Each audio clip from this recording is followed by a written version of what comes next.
I'm Intruder Green.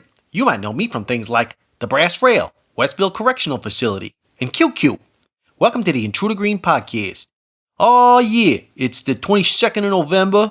We're coming up on Thanksgiving. We talk about being thankful for everything.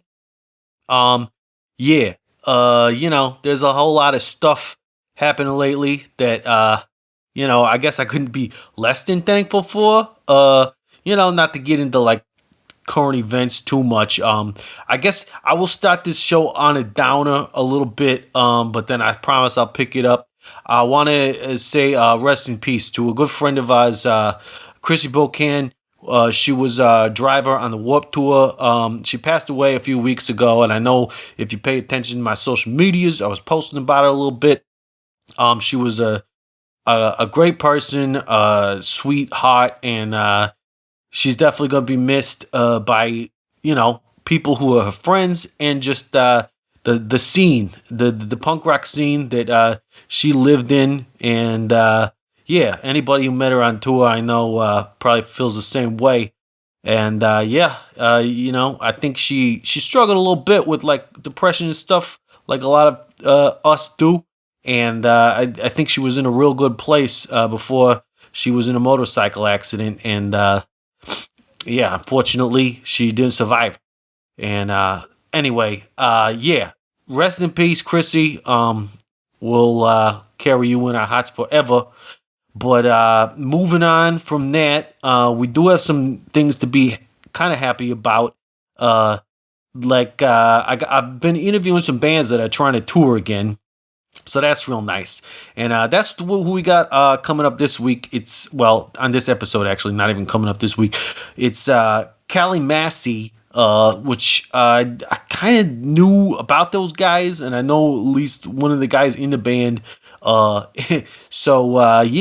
was excited to get to talk to them, and they're actually in Europe right now doing a tour, but unfortunately, because Europe's going into lockdown again, which is another thing to not be so thankful for, they're having to cancel some shows already. I hope they don't have to cancel the whole tour, because I think it's pretty DIY on their level, so that when that happens, it could really, like, you miss one or two shows and it could really screw everything up for you. But anyway, they're as far as I know, they're doing okay. Still trying to do some shows, but I think Germany's pretty much shut down at this point, and who knows with the rest of the way things are going. I also wanted to say thanks to to everybody at Frankenbar for hanging out with me and Joe McMahon the other night. We did a DJ gig, I did a DJ gig. He played acoustic guitar, and I totally missed his set because the fucking train was super late. But we had a great time. I stayed up and drank more than I have in like 2 years, because it was my first real time like going out and partying in a bar. And it was like a G2 event. I think that's like what they're calling it when they got like special regulations about who could be there. Like, you got to be vaccinated, and I don't think you have to have had a test recently, but you got to have been vaccinated. And then I took a test after that to make sure like I'm all good, and I think I'm all good. So that's real good, real cool. We had a great time. If you ever get to Berlin, go to Frankenbar. That's been a like place we like to go hang out at a lot. Ronaldo hooks it up, and it's a tight scene there. Had a great time doing that. And I want to give a shout out to the producers of the podcast. We got Luke Ellis, Heather Royston, Gem City Sabrina, Sarah Koenig, Audacity Crash Clothing, Chelsea McNally, Cardboard Box Colony, and Carlos Hernandez. Thanks again, everybody, for pitching in. And if you want to become a producer of the podcast, you can find all the stuff at intrudergreen.com. And I'm just going to give you guys that from now on, because obviously you go on a Patreon, but there's a link to it there, and there's all sorts of other cool stuff. Like, they got the merch store and stuff, so you could like buy some random junk from me if you are in Europe. You could buy it from the US too, but the shipping is going to be crazy. Yeah, you're probably better off like finding some other merch stores like Stupid Rat or something if you're in the U.S. But like if you're in the America, the Europe, then hit me up on intrudergreen.com. So remember how I started that sticker of the month club? Well, I don't think I said every month. I think I wanted to try every month, but it's difficult, guys. I'm sorry. Yeah, I got stickers coming. They're gonna be real cool. I just, I gotta get on it, and I'll promise that they will be coming soon. And I still haven't figured out like who I can afford to send them all to based on like the tiers. So everybody's just gonna get them again. We'll see how this goes. Anyway, yeah, that's where we're at. So yeah, it's weird because we just got to go out and do that DJ thing, but now all of a sudden everything's shutting down again. So I hope that I would like to say that I hope that things don't stay shut down, but they're shutting down for a good fucking reason, and it's because people aren't getting vaccinated enough and they're spreading this fucking disease around too much. Like the numbers are shooting up in Europe again. I don't know how it is in the States, but like I feel like it's probably pretty bad all over the world, and that's a fucking bummer. I wish people would just get their shit together and try to fucking, finally conquer this thing, because it would be real nice. I know that some bands on Destiny, the European tour agency, had to cancel a whole fucking tour just recently. So, oh yeah, that's that thing going on. And anyway, yeah. Well, anyway, I just really hope that we can fucking get through this at some point, It'd be real nice to, do some more DJ gigs. I'm also supposed to be doing the Booze Cruise in December, DJing that and doing like a live podcast on stage thing. We'll see how that goes, because at this point, I don't see it not getting shut down, but it hasn't been shut down yet. So, yeah, I'm fucking keeping my fingers crossed for that one, because that's gonna be like a super fun one again. So anyway, without further ado, on with the show. Hello, this is a prepaid collect call from Intruder Green, an inmate at the Durham Correctional Institution. This call is subject to recording and monitoring. To accept charges, press 1.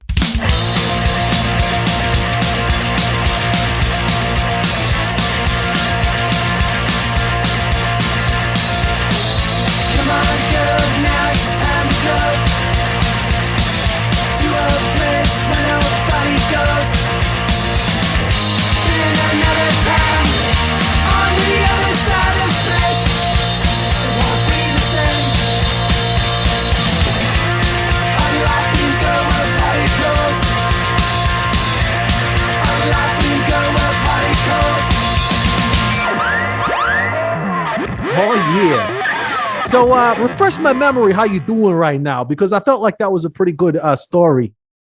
I'm doing okay. I am visiting my stepdad and mom right now. I haven't seen them in a really long time, and I got out here last night, and they fed me a lot of Manhattans, and I feel like I was drinking Manhattans all night with my stepdad.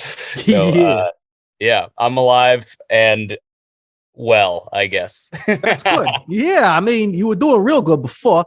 Yep. Where's here? Where you hiding out at? I'm in the burbs of Chicago. My folks live in the word. Yeah. Well, because I was wondering, are you guys like basically an Indiana band, or are you more like the burbs? Because I know like the one guy I think I met before is Anthony. Anthony, yeah, and he's from Indiana, right? Yeah, Anthony's from Bloomington, but we all live in Chicago. Yeah. Okay. Yeah. When it gets to that area of the Midwest, people move around a little bit. Like our merch guy, Dave, like spent some time in Cincinnati, spent some time in, St. Louis and all. He's all over the place. People move around and join different bands. And it's really fucking confusing for me. So I just wanted to clear that up. It's incestuous. The Midwest, I feel like if you're not from the Midwest, it's just like a big sprawling brown blur of concrete and grass. Yeah, that's true. Place. Yeah, and like people in like LA and shit join different bands all the time, but it doesn't matter because they're just like, oh, where's your band from? LA. Oh, where's your band from? LA. It's always the same, California. But when you're in the Midwest, like we'd like to bop around a little bit because I think, part of it is kind of like you can go to Indiana or you can go to like, Minnesota. It's not going to be that much different, you fucking, it's not. You know what you're getting into. Yeah, totally. Good music scenes all around though. Where you at? Yeah. I'm right now. I'm hiding out here in Germany. Actually, are you really cross continental communications here? That's right. What part of Germany are you in? Well, I'm not able to say exactly for to protect the uninnocent or whatever. But yeah, I would say it's like a somewhat major city near Dresden and Berlin. Okay. Yeah. Cool. Yeah. It's nice here, they got a lot of money. People always say, Germany's very cash rich. Like they don't use credit cards and stuff. So everybody's always carrying cash. Yeah, it's true. I found it out. It's real good. But the cops are pretty chill here too. So that's also nice. Good for you. Yeah, at least more chill than they are in the States, apparently. As we've been noticing the last couple of years. Yeah, hell yeah. Yeah. So how the fuck do you pronounce your band's name anyway? Callie Masi or something like fine. that? I say Kali Masi. Everybody says it a little bit differently. All right. Donovan from Red City Radio always said Callie Masi. He's like the Callie Masi dudes. So yeah, because he's Mr. Callie, right? He's all about it. Yeah. Is it? I mean, I feel like it's the lamest question to ask, but I just gotta know, like, what is that based on? Is it a name or like, does it mean something? Yeah, it's an animal. It's this all right breed of chicken. Yeah. I guess I could have Googled that, but I feel like it's better to get it from you. From the source. Yeah. Yeah, exactly. Yeah. Yep. I get it. Hell yeah. We'll get into history later, but most recently you guys just did the not the Warped Tour. Why the fuck did I think of the Warped Tour? Yeah, we did the Warped Tour, man. Yeah, no, that shit's done. Nah, Warped Tour couldn't outlast the Fest, which is what you guys actually did just play. And I'm interested to know how that went because it had to be pretty special this year with probably less people, no European bands. I don't know. I was talking to Red about it and we were getting a little jealous because we're like, man, there's like, less bands and less people, but that's going to be like so nice because, it's just like a different experience than your normal fest, which fest is always great. But, with less people, I feel like it would have been like kind of like more intimate. What do you think? Dude, I think you nailed it. I mean, that really was our experience. Fests in the past, like you said, have been super fun, but they're so hectic. There's so much going on. There's so many people, so much running around and waiting in line and stuff.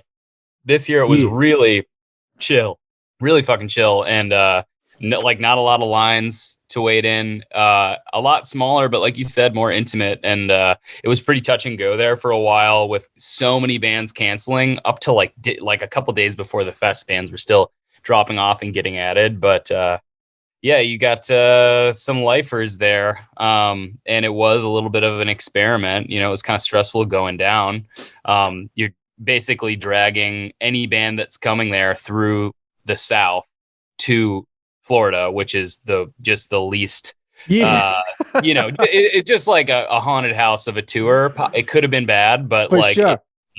Everybody's vaccinated. We had confidence in the vaccine and everybody being respectful and safe. So the tour was cool and Fest was unbelievable. We did 2 sets full band and I did 1 acoustic set. And it just couldn't have been cooler. We like really connected with a lot of people. And it was probably my favorite Fest just because it was so chill. It was just really relaxed and not stressful at all. Yeah, that's something I miss. Like, Every time it gets to be fest time, it's suddenly like, oh, Officer Bradford's doing a pool party. Green, you want to pitch in? Sure, why not? Oh, 2 minutes to late night's doing the thing. You want to pitch in? Sure, why not? Suddenly I'm like doing something every day. And I was like, I thought I was going to just like play one set this year and that was going to be fine. Yeah. And then, of course, you're bipping and bopping around like going to see all these bands play too. But yeah, it seems like a nice chill fest would have been refreshing. You know, maybe it'll keep it up. I know Tony Weinbender don't want to hear that. Like he wants more people, more action, but you know, I get yeah. we played our set, like our actual fest set on Halloween, and we were trying to brainstorm costumes because we were like, we don't want to be too cool for costumes, but like we also don't want to. We want to do like a band costume, and the one that we came up with that we felt like would have been really fucking good is just to come out as Masked Intruder. That would be a good idea. That would have been awesome. You probably would have fooled me. I'll be like, oh shit, there I am. There I am. What am I doing? Yeah. Virtual reality and stuff. Yeah. All right. Yeah. I mean, you know, that's people think it's an easy one to pull off, but it's actually kind of hard to find these masks. People are like, oh, you could go find anything on the internet. And I'm like, try it. Try to find this shit on the internet. It's a special green. You can't just buy that green. That's right. Yeah. Yeah. People try it and they look all like, oh, I got a mint mask. That's the closest I could get. And I'm like, that's not right. And then you're like, that's Pantone 480C. That's I'm right. Yeah. Yeah. All right. Yeah. So that's good. So you guys toured through the South to get there. That's the thing about like, I mean, I don't, you know, obviously I'm over in Europe right now and I ain't been back to the States in like 2 years now because of the pandemic and everything. Yeah. But I got to feel like, you know, the South is probably like the worst part of, you know, the States to be in as far as COVID and everything. And obviously, like you mentioned, Florida is like, I think probably the worst state. So yeah, that's like I feel like bands playing fest and actually touring there are real like, I don't know if I want to say you're like champions, but you're definitely risk takers. And you know, that's good. Good. I'm glad you made it through.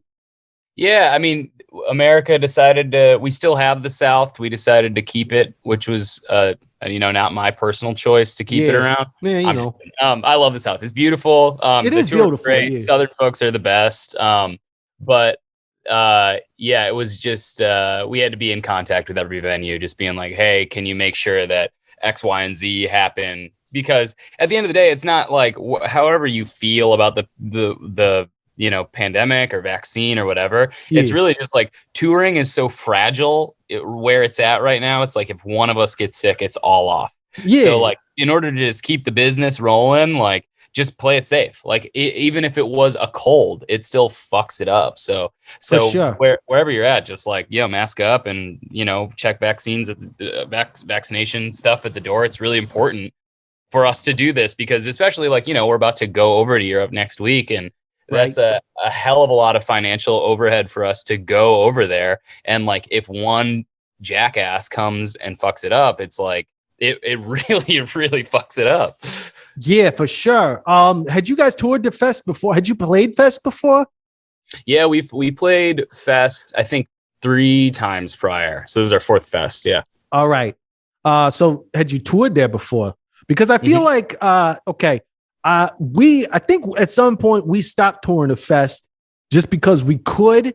And I feel like, you know, when you're on your way to fest, a lot of people are like skipping your sets when you're on tour because they're just like, I'm going to go see you at fest. I don't need to go like out tonight or whatever, which is totally lame, but I kind of understand it at the same time.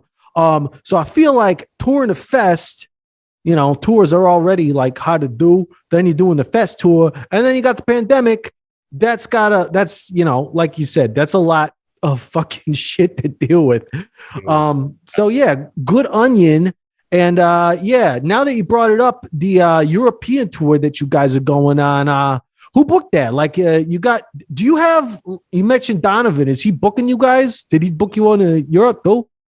No. So Donovan stepped away from booking. All right. Pandemic hit. Yeah. So sadly we're not, we're not working with him anymore, which sucks because he's a great friend and a great guy and a killer agent. Yeah. Our pal Fabi Schreiner, who we went over to Europe in 2019 and we met him at the Booze Cruise in Hamburg and Okay. exchanged some info, and he was pretty stoked to get us back over there. And we've been honestly booking this tour started, I think, in late 2019, early 2020, that we started making plans to do it. And we had announced the tour, and then obviously it got canceled, and then we rebooked it, and then we had to push it back. So we've been booking this tour for what feels like an entire year. Oh, and yeah. like, even to just go, like, it still doesn't feel like we're actually gonna go. It like feels like a total like dream that we're gonna go. So until we are like actually there playing the first show, I'm just completely waiting for someone to go like, you have to go home, or something to get fucked up. It just seems impossible. That's the skeptic in me, but I also like, we have everything set to go. It's all good. I just, it's been such a long period of cancellations that I'm just waiting for the other shoe to drop. I can't believe it's happening, Yeah, I feel like in Europe, you're probably less worried about you getting sick and more about just shit getting canceled, because like they're a little more strict over here about it, So that makes sense. Did you mention you're playing the Booze Cruise? Yep. Yeah, so I'm going to be there. I'm doing like a DJ thing, and we're actually doing the podcast there. Okay. So I'll see you there. But Nice. that even, like, to me, I'm like, shit, I hope that still happens, because like, especially in Germany, the numbers have been going up and it's all in the news and stuff. And I'm like, man, what the fuck? Just when I got, I ain't done shit in like 2 years. So I'm like, man, just when I start getting something going, suddenly it's getting worse again. But that's just, it keeps going up and down. So, right. But that's great. What's your first show in Europe? Braunschweig. Is that like in the Netherlands or something? It's in Germany. Oh, it is? I don't know that place. Well, that's good. Germany's cool. It's a little weird for us because we're so like comedic and stuff. And, that's not necessarily a hot commodity in Germany. But I think you guys will do great because I love you. I don't know. I feel like I don't mean to label you guys nothing, but I feel like you kind of have that good like Midwest. You mentioned you played at an acoustic show at Fest. I think your tunes are like kind of like good for that. Like not all punk rock I think works acoustic, but I think I could totally imagine your guys' stuff that way. In fact, you guys do some acoustic stuff on your albums, right? Like I think I just was listening to some of that. Or am I wrong? There's a little bit of like, most of the record's full band, but there's a couple parts that are like, more just guitar and singing heavy. Yeah. But yeah, man, I know what you mean. Like, I definitely come from that place, like growing up listening to like Early Against Me and starting at that place, writing songs with just an acoustic guitar, and like that's definitely kind of where I kind of come from. So yeah, a lot of the songs do translate to that kind of thing. Hi, Intruder Maniacs. Are you in a band? The answer is, of course you are. Everybody's in a fucking band these days. Anyway, if you're in a band, congratulations. I'm making the worst financial decision of your life, aside from taking out college loans or something. Yeah. Now, there is a way to lessen the burden of such a financial decision. It's called merchandising. And Super Rad Merch Company is all ready to meet your merchandising needs. You want some t-shirts? Got a tight deadline you need them printed on? And because you booked a tour less than a month out and you didn't get canceled like everybody else's tours did? How about a bunch of weird random trinkets like keychains, medallions, and what about koozies? Like everybody likes koozies. Koozies are great because they keep your drink cold and your hand warm, or vice versa, depending on what you're drinking. Super Rad Merch Company can get all these made for you. Super Rad Merch Company is an in-house artist who can help you with your designs of stuff. They're still a small enough company that they pay special attention to you and your special needs. Because, everybody's got special needs. Like, you probably mostly. And they even got a web store. That's where the real magic is. You go on tour and you sell your stuff, but chances are you're going to have some left over, or some fans are going to feel like left out because they didn't have enough money to buy something at your show. So they go on to stupidradmerch.com and find stuff from your band on there. They'll take care of all your production and shipping fulfillment needs. So go ahead, go on to Stupid Rad Merch Company's web store, right now and check out all the tight bands that are already on there. They got a bunch of them, like got at the Bomb Pops and like the Bad Cop and stuff. It's all good. Yeah. All sorts of cool swag. And right now, if you go on there and at checkout you use the code PRISON, you can get 15% off all of the Stupid Red merch branded apparel at stupidredmerch.com. Go check it out. stupidredmerch.com. Guitar players, I bet you thought you were shit out of luck when it comes to finding your dream guitar or amp. You know, you go on some auction site or something and it's all crap. Yeah, well that's because, you know, you gotta look in the right place. And the right place is Yeah Man's Vintage and Used Guitars. They got exactly what you're looking for. Now I know what you're thinking. Aren't they located in like Switzerland or something? Yeah man, they are. Bern, Switzerland to be exact. But you know, you can get on the internet and you can go check out their website, yeahmansguitars.com, and you can order stuff on there. So, you know, it don't really matter where the heck you are in the world. You can just get on their website and find all sorts of cool stuff that you're looking for. And you might not even know that you wanted it until you see it on there. And there's a lot of good stuff. If you got something specific you're looking for and need some help finding it, just hit up Yeah Man Guitars on the electronic mail. That's the email. It's like 21st century and you got email and websites. It's like amazing. Some people will call it magic. Some people will call it science. I just call it, I don't know, crazy shit. yeahmansguitars@gmail.com. As far as email goes, it's where you email them. And while you're at it, get your band a tour in Europe and stop by the shop. Michael and the rest of the crew would love to meet you, I'm sure. And you could tell them Green sent you. Yeah Man's Vintage and Used Guitars. Yeah, I think a lot of Midwest bands are like that. And it's funny because they're totally from Florida.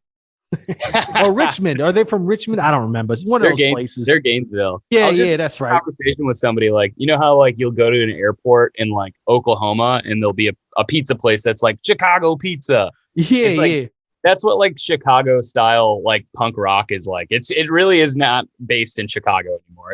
There's like Chicago bands, Midwest bands from the Netherlands. Yeah, like for sure. They have that sound, you know? Yeah, absolutely. Yeah, that's good. So I guess I would like to get into history a little bit, because I don't know how many people know, like do you know how long you guys have been around? Because I feel like, you know, I heard about you guys a while ago, maybe from Ryan Donovan or just through the grapevine, as the kids would like to say. But yeah, like, so I guess you've been like, this is like kind of your band. You started it maybe. And how did that happen? Yeah, well, me and John Garrison, the drummer in Masi, went to high school together. And when I finished high school, he's a couple years younger than me, and went to college. We started playing together then. We played our first show in January 2nd, 2012. We played like a house show. So that's when the band started, and we used to be called The Howl, and we were that for a couple of years. And then we changed it to Masi right before we put out Wind Instrument. So yeah, I mean, like, we've been Masi since 2017, but we've been doing the band since 2012. In so many forms and tours or whatever. So yeah, that's kind of how it started. And we put out like an EP and a 7-inch as The Howl, and toured on that so many times. I can't believe how little music we put out, how much touring we did. But I don't know, you can do that and grow a little following that way. You really don't have to have it's not about you can really do a lot of legwork on like a few songs. You know, it's true. I feel like the way it used to be, maybe it's not so true anymore, but you needed like 10 songs. They didn't even have to be solid, you know, like you needed 10 songs, you got a set, you can go, you know? Yeah, totally. That's what we did. Excellent. So who's putting your stuff out? Like you doing this totally DIY, you got a label you working with? Yeah, we got a little indie label out of Massachusetts called Take This to Heart Records. And yeah, we've been with them since Wind Instrument, and just put Laughs out on that record label. And yeah, they're cool. They're cool label for sure. Excellent. That's good. And where, I guess I do want to find out about like where you guys are recording. Cause to be honest, I was like just listening to you guys, like waiting to start this. And I'm like, man, it sounds, it's a real solid recording. And I'm always kind of interested in that process. If you don't mind, like getting into that a little bit. Yeah, totally. So the first record, Wind Instrument, we recorded at Atlas in Chicago. Oh yeah. That's what we went through. Yeah. But legendary. It had to be a while ago because I think they're done now. It's gone. Yeah. So we recorded that in 2016. Oh yeah. We didn't do it with Matt Allison. We used the studio and brought Jay Moss. Who lives in Massachusetts. He played in Defeater and has done a bunch of cool records. He came out with his wife and stayed at Atlas and did the record with us. And then for laughs, we drove out to Massachusetts in February of 2020, just before the pandemic. And he has like a home studio, and we just like stayed there in bunk beds and just recorded every day.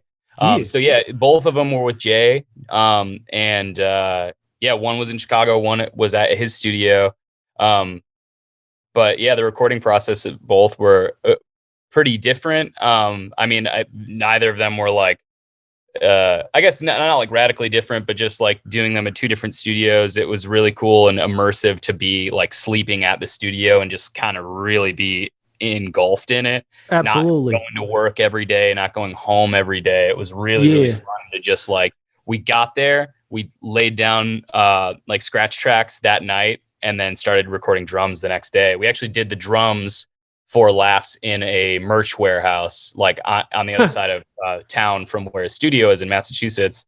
So we like tracked the drums in this like big warehouse that had like racks of t-shirts around. Yeah. Well, that's good. That could make some interesting acoustics, I think. Yeah. So it was totally different. Like Jay is like really known for his like mixing and his drum sound, but I was really kind of stoked to be like, man, I don't just want the drums to, you just hear it and go like, oh, Jay Moss. So it was cool to do something a little bit different. And yeah, it turned out great. Yeah. I think that's what you mentioned. When you get to like sleep in the studio and you just work every day on an album, that's definitely how we did our first album. And I think that's a real special experience. And I think bands can do it all sorts of different ways. Some bands don't even get together. They just like email each other the tracks and then like add to them or whatnot. And that could be cool. But like when you're in it and you're just like fucking working at it every day and you're sleeping in the studio and you're just going for it, that's like, I don't know. To me, that's like the coolest experience of making an album. I realize it's also not necessarily practical because, if it takes a month to make an album, you can't, be away from like your job or whatever, or like certain people or whatnot. But I would definitely recommend it if people could do it. So that's awesome. You guys got to have that experience. Yeah, man. It was fun because there was a lot of writing that we did while we were there.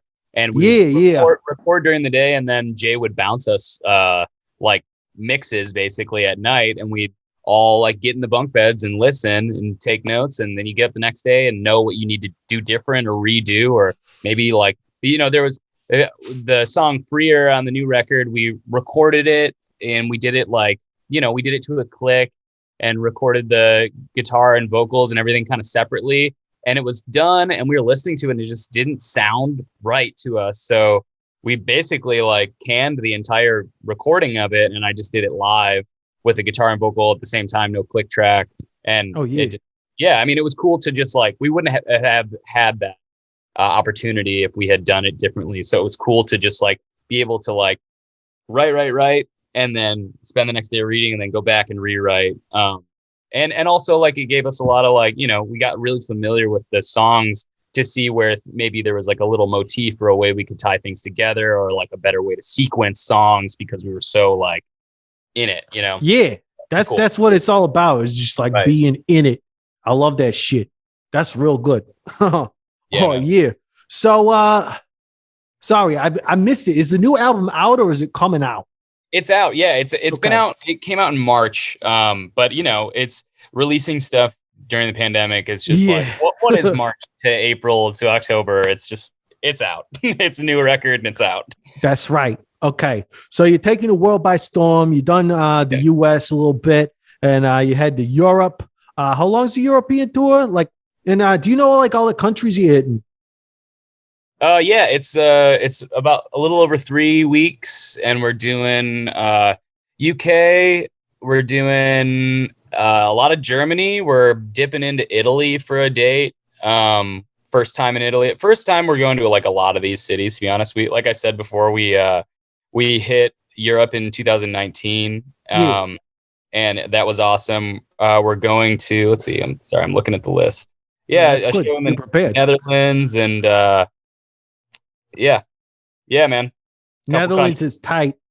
Yeah, I wish we were spending more time in some of the. It feels weird to like fly all the way to Europe and then do like one show in Italy, and you're like, it's a whole damn country. Like I wanna. Right. You really wish you could just do a whole Italian tour, or hit all these other countries, because there's so much. Just as a human being, so much history over there, so many places you'd like to see. It's just, there's so much, and we're so stoked to go again. Even though it is a little bit of a guinea pig situation for us to go over there. There's not a ton of bands who have come from the US and done Europe yet that are like our size. I was wondering about that too. I mean, I don't need to like know what your guarantees are or anything, but that's a good thing to bring up. Are you playing like, I don't know, it's because like when I think about like our first tour in Europe, we weren't like huge or nothing. We were kind of like just breaking out. Like we're so huge now, what I don't know I don't know what the question is here, but like, what's that experience gonna like? What are you anticipating? Yeah, I get what the question you're looking for sure. I don't really. There's a lot of anxiety going into this tour for obvious reasons, but there are so many people involved. My perspective on it is basically like, if this was just an absolutely bad idea, someone would tell us not to come. And everybody is saying, come and play play the shows, right? And so like we're all vaccinated, we're all boosted, whatever. Some of the shows that we're playing, like the show that we're playing in Trier, I'm just being totally honest about it. Like, like that's what it is. I'm not going to pretend like there's not a pandemic that's still, running through the world. It is happening, but we're also, can we safely play music? Can we safely connect with people? I think the answer is yes, and we're going to put that to the test and hopefully trust the scientists like we said we would. And so we're coming over there, and some of the shows we're playing, like the show we're playing in Trier at Lucky's, is it's the first show I think they've had since the pandemic. And that really could go either way. It could be everybody is there, like everybody is like fuck yeah shows, or people are like I'm not going. It could go either way. They'll be there. I think these shows are going to be off the hook. I think, like, I don't know what it's like in the States, but, it's going to be that effect where people are going to be so thirsty for it. And as soon as somebody says, okay, we're allowed to do this, they're going to be just like, they're going to be mobbing you guys. I hope so. Yeah, I hope so. Yeah, our first tour over there went really, really well, and I have like nothing but optimism for this tour. But yeah, I am curious as to how it's gonna go. It really is just an unknown, uncharted place we're going. Yeah, well, it's charted. I seen it on a map. It's called Europe. Yeah, there's maps. It changes a lot though. It depends what year you look at the map. That's true. That's true. Around. You got like, that's right. Russia annexing countries and whatnot. Whatever that means. I don't even know. I just heard about it one time. Yeah.